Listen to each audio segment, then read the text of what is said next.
데살로니가 전서 강의 9번째입니다. 데살로니가 전서 4장 9절에서 12절, 제목은 사랑과 노동입니다. 사랑해야 되고 노동 일을 해라. 우리는 지난 시간 하나님의 뜻이 우리의 거룩함에 있으며, 이 거룩함은 먼저 우리 몸을 음란으로부터 지켜내는 것에서 시작됨을 나누었습니다. 오늘은 그 거룩함이 어떻게 우리의 구체적인 삶의 현장으로 확장되는지를 살펴보려고 합니다. 사도 바울은 거룩한 삶이란 저 멀리 있는 신비로운 경제가 아니라 바로 공동체 안에, 교회 안에서 서로 사랑하고 세상 속에서 성실하게 일을 하면서 살아가는 그 삶, 그것이 바로 거룩한 삶이라고 얘기를 하고 있어요. 이 시간 본문을 통해서 성도의 거룩한 삶을 떠받치는 세 가지 기둥을 함께 붙잡고자 합니다. 그러면 어떻게 해야 우리가 오늘 본문 말씀대로 살아갈 수 있을까요? 첫 번째가, 우리는 더욱 넘치는 형제사랑을 실천해야 한다. 형제사랑, 하나님 사랑, 이웃 사랑이잖아요. 교회의 핵심이. 자, 9절 10절 같이 읽어봅니다. 시작. 형제 사랑에 관하여는 너희에게 쓸 것이 없음은 너희들 자신이 하나님의 가르치심을 받아 서로 사랑함이라. 너희가 온 마게도냐 모든 형제에 대하여 과연 이것을 행하도다. 형제들아, 그나노니 더욱 그렇게 행하고. 아멘. 사도 바울은 오늘 본문에 데살로니가 성도들에게 형제 사랑에 관해서는 너에게 더 쓸 것이 없다, 그런 얘기를 해요. 그러니까 이 데살로니가 교회 성도들이 자신이 하나님의 가르치심을 받아서 서로 사랑을 하고 있기 때문에, 사랑을 잘 하고 있는데 서로 어려운 사람 도와주고 하나님 사랑, 이웃을 실천하고 있는데 다시 야, 너희들 형제 좀 사랑 좀 해라, 그렇게 쓸 필요가 없는 거죠. 왜냐하면 잘하고 있기 때문에. 그래서 하나님의 가르치심을 받아 서로 사랑하고 있다, 이런 얘기를 해요. 그들의 사랑은 인간적인 노력이 아니라 성령께서 주시는 그 하나님의 감동으로 주신 그런 사랑이에요. 이 사랑은 교회 안에서 머물지 않고 마게도냐, 그 전 지역의 그 형제들에게 흘러갔어요. 하지만 사도 바울은 거기서 안주하지 말고 뭐라 그래요? 더욱 그렇게 하라. 모든 형제 대하여 이것을 너희들이 행하지만 형제들아 다시 그러노니 더욱 그렇게 행하라. 사랑을, 이웃 사랑을 하지만 더욱더 열심히 해라, 그런 얘기를 해요. 자, 이런 사랑의 모습이 어땠는지 가장 잘 보여주는 예가 뭐냐면은 바로 오순절 성령 강림 이후에 탄생한 초대교회의 모습이에요. 초대교회는 사도행전 2장 4절에 보면은 그들이 열심히 모여서 기도하고 성령의 뜨거운 임재 안에서 한 마음과 한 뜻이 되었어요. 그들은 자기 재물을, 자기 재산을 조금도 자기 것이라고 주장하지 않고 어떻게 합니까? 서로 물건을 이렇게 통용을 해요. 아이고 집사님, 아이고 성도님, 집에 양식이 떨어졌다면서요. 우리 쌀이 좀 있는데 쌀 좀 가져가세요. 제가 신반장에 가서 고등어를 한 손 사왔는데 집에 뭐 먹을 거나 있습니까? 그러면서 고등어도 한 손 받은 거에서 좀 한 2마리 나눠주고, 이런 식으로, 그죠? 서로 물건을 서로 통용을 해요. 그리고 바깥 집을 팔아서 어떤 사람은 그것을 사도들의 발 앞에 두고, 아이고 사도님, 베드로님, 제가 교회에 어려운 사람들이 많은데 제가 지금 밭을 하나 팔았어요. 그래서 돈이 좀 남았는데 이것을 사도님에게 드리니까 이걸 가난한 사람, 어려운 사람, 궁핍한 사람들 좀 나눠주세요. 굳이 하는 데 쓰게 해주세요. 와, 성령을 받으니까 각자 재산이 자기 것이라고 생각을 안 해요. 이 모든 재산은 하나님이 나에게 맡겨주신 것, 나는 그냥 보관하는 청지기 정도로 생각하고 그 물질을 이렇게 각자 나눠주는 그러한 교회가 됐단 말이에요. 그와 마찬가지로 하나님은 말로만 사랑, 말로만 해로만 사랑한 게 아니에요. 행함으로 진실도 하는 거예요. 예. 교회에서 차를 산다면 차를 살까 말까 그거 동의하는데 도장 하나 찍어주는 거 아무 본인도 피해가 없어요. 그거 좀 찍어주면 좋지 않습니까? 그런 것처럼 형제 사랑을 해주는 거예요.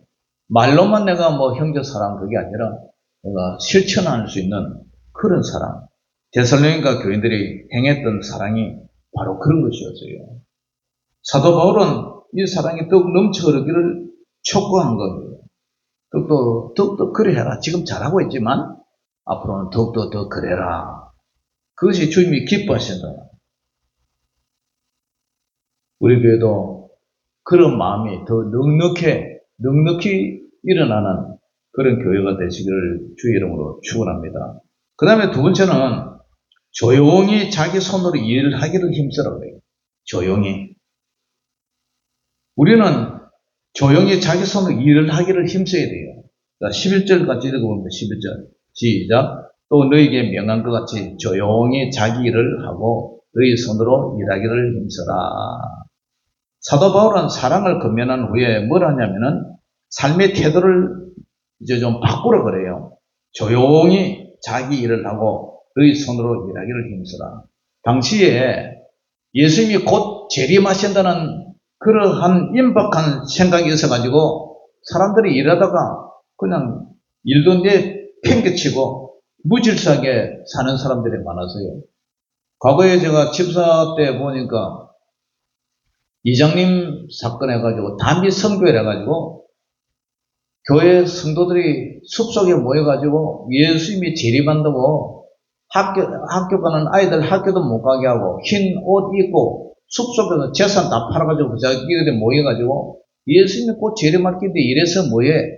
예수님이 재림할 건데 공부해서는 뭐해? 하면서 자기들끼리 모여가지고 예수님 재림만 사모했단 말이에요. 그러니까 일도 안 하고 공부도 안 하고 직장도 내팽개치고 그런 일이 일어났단 말이에요. 사도 바울은 그런 헛된 그죠? 그럼 재림관을 떨쳐버리고 열심히 일해라. 열심히 일해라. 당시 헬란 문화는 육체 노동을 천하게 여겼어요. 옛날 우리나라도 그랬잖아요. 산업공상 해가지고 공무원이나 뭐 선비들은 좋은 취직자리고 그런데 장사하고 공장에 다니고 농사 짓는 사람은 아주 뭐 천박한 그런 직업으로 생각을 했는데 그 그리스 시대 그때도 그랬단 말이에요. 그런데 사도 바울은 손으로 일하는 것이 성도의 마땅한 본분임을 얘기를 해요. 그리고 교회 성도들도 마찬가지예요.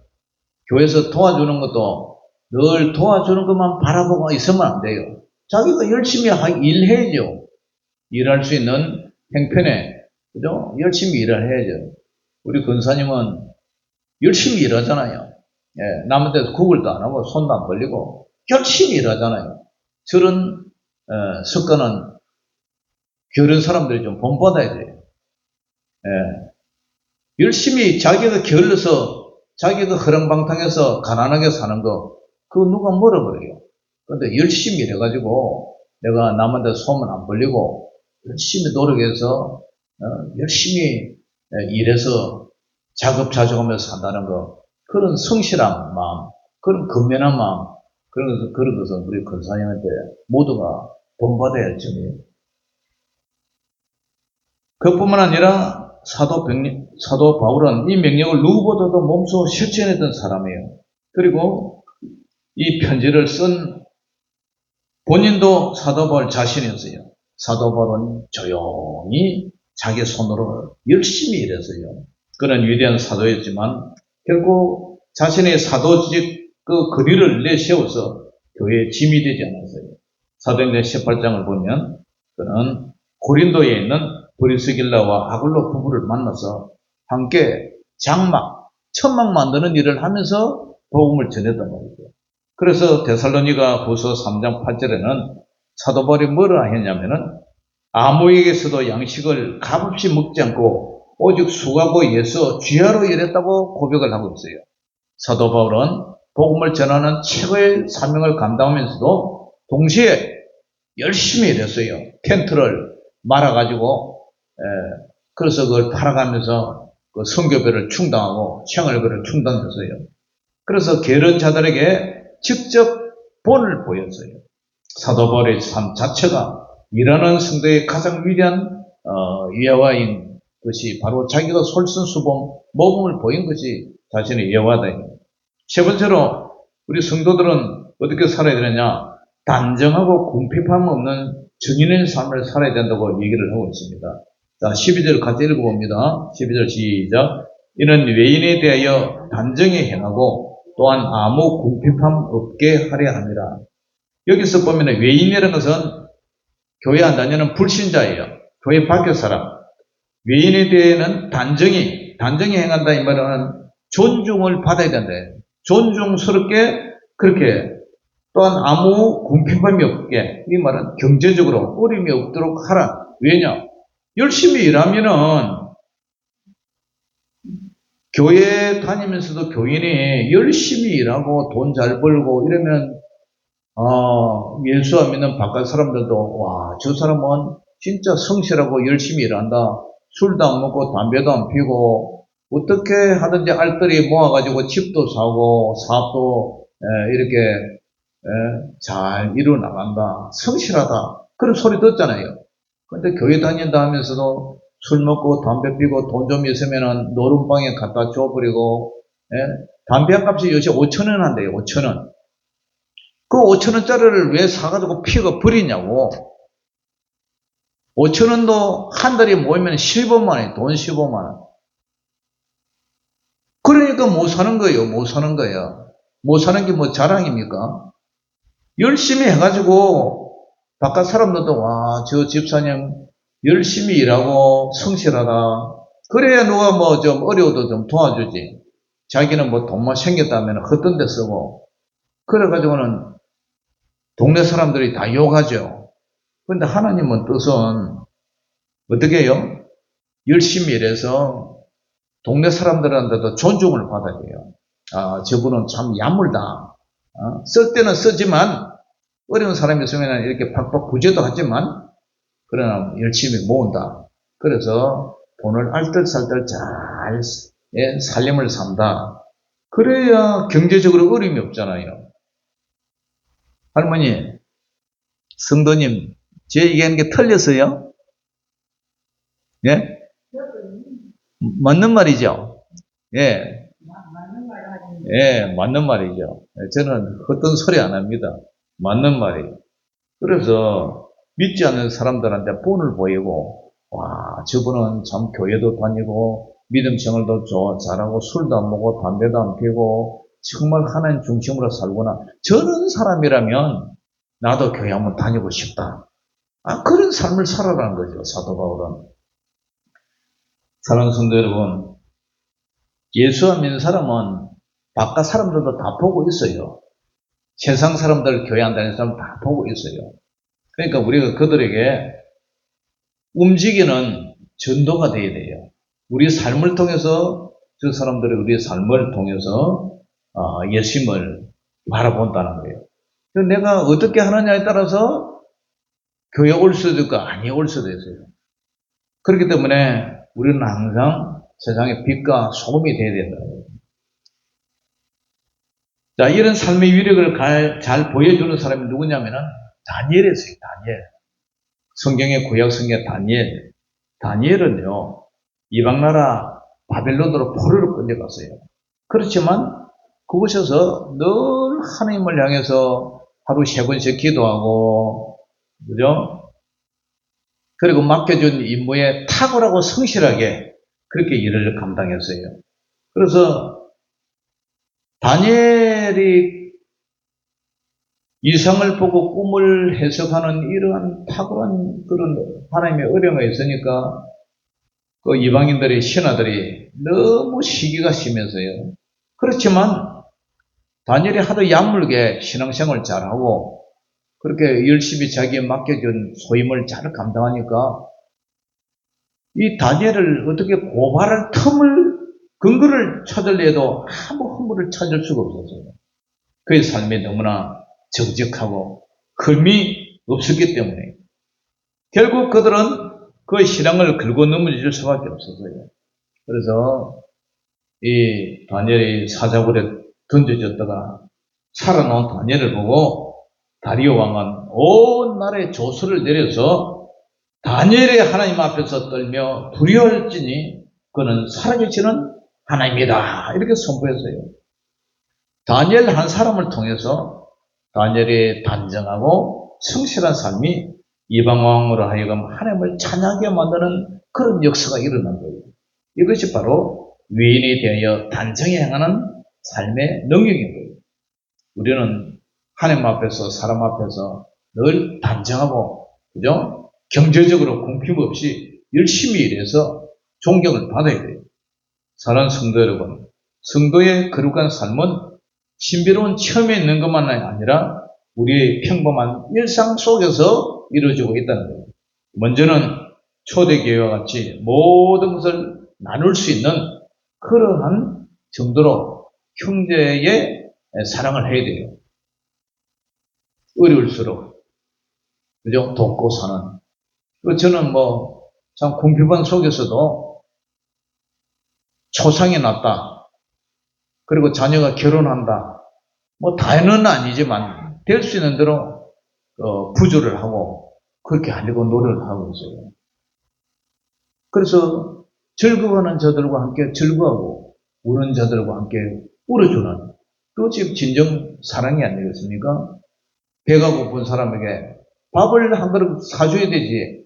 그냥 너 배가 불러라. 추워서 뻘뻘 떨고 있는 사람에게 옷이라도 하나 주면서 이거 입고 가셔야지. 네?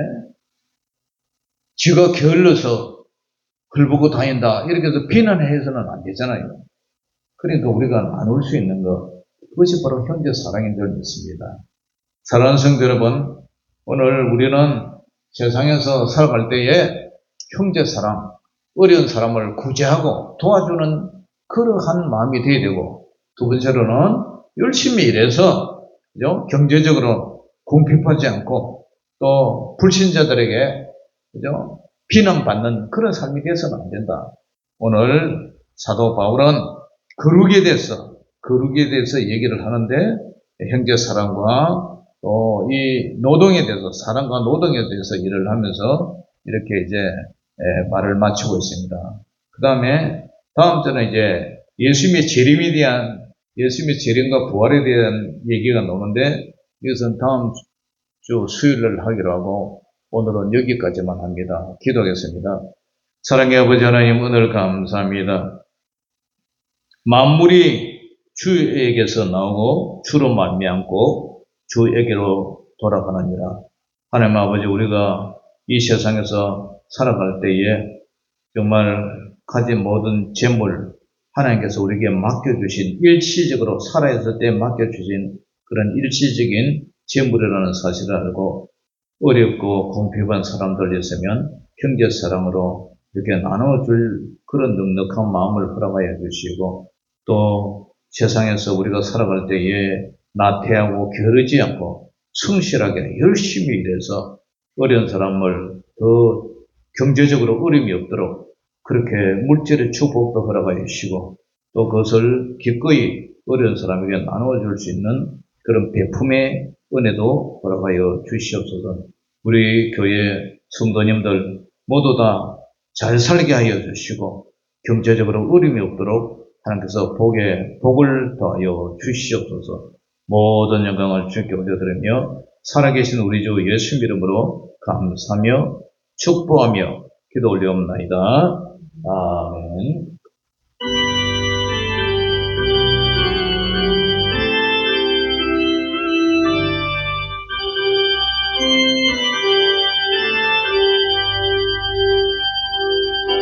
예수가 우리를 부르는 소리 엄청 크더라고 문 앞에 나와서 사면을 보여 우리를 기다리네 오라 오라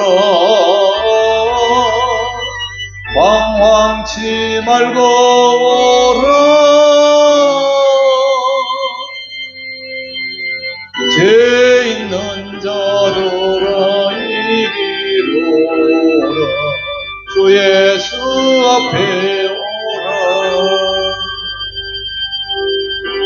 간절히 오라고 부르시되 우리는 지체하랴.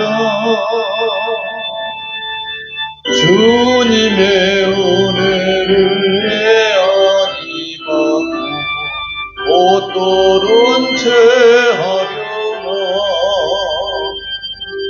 오라 오라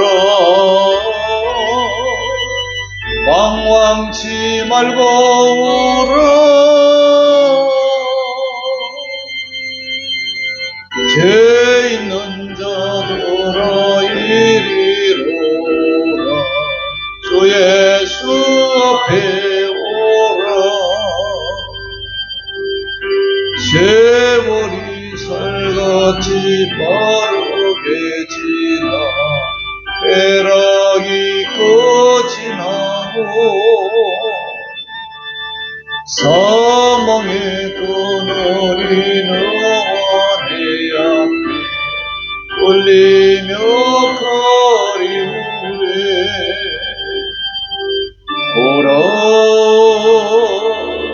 오라 방황치 말고 오라. 죄 있는 자들아 이리로라. 주 예수 앞에 오라. 우리를 위하여 예비해 두신 영원한 집이 있어. 죄 많은 세상을 떠나게 될 때 영접해 주시겠네. 오라 오라 방황치 말고 오라. 죄 있는 자들아 이리로라. 주 예수 앞에 오라. 아멘. 우리 주님 가르쳐 주신 기도로 모든 기도회를 마치겠습니다. 하늘에 계신 우리 아버지여, 이름이 거룩히 여김을 받으시오며 나라의 임하옵시며 그것이 하늘에서 이룬 것 같이 땅에서도 이루어지이다. 오늘날 우리에게 일용할 양식을 주옵시고 우리가 우리에게 죄지은 자를 사하여 준 것 같이 우리 죄를 사하여 주옵시고 우리를 시험에 들게 하지 마옵시고 다만 악에서 구하소서. 대개 나라와 권세와 영광이 아버지께 영원히 싸움나이다.